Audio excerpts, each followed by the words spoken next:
Ano magandang entryhan? Breakout or pullback? Mahirap siyang i-predict kung kailan siya magbe-breakout pataas. Kaya pinaka-better dyan is antayin mong mag-breakout muna. Pag nag-breakout yan ng trend, it's either mag-consolidate yan, tapos mag-continue ng trend, or magpo-pullback dun sa umpisa ng breakout. Yung dalawa lang yung aantayin mo dyan.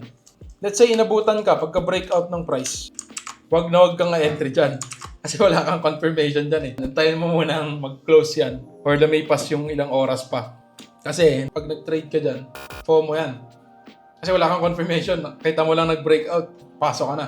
Paano kung pumasok ka dyan, nag-pullback pala siya dito sa baba, invalid ka na agad.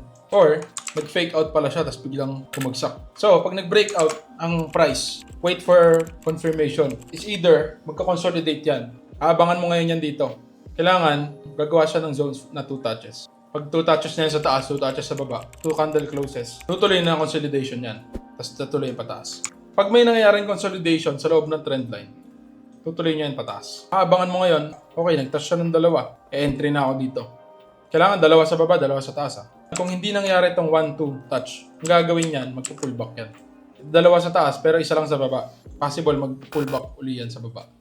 Dito ka ngayon entry, hanap ka ng bounce dyan. Kasi this is a demand zone eh. Tapos yan yung umpisa ng trend line. Umpisa ng trend line at umpisa ng breakout. Meron ka ngayon dalawang entry setup. Hindi yung basta ka lang na nag-breakout, papasok ka bigla.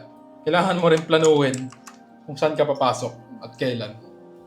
Hindi lang basta pasok. Ito yung breakout strategy na pwede mong dalawang setup na gawin. Iba pa yung mga strategy na nasa gitna na ng trend. Marami pang klaseng strategy na pwedeng gawin. Kung gusto nyo mag-join guys, Max Stability Course, click nyo lang yung ano dyan. 20-hour video course, lahat ng strategy na hindi mo makikita sa YouTube. Promise. Tsaka yung mga risk management.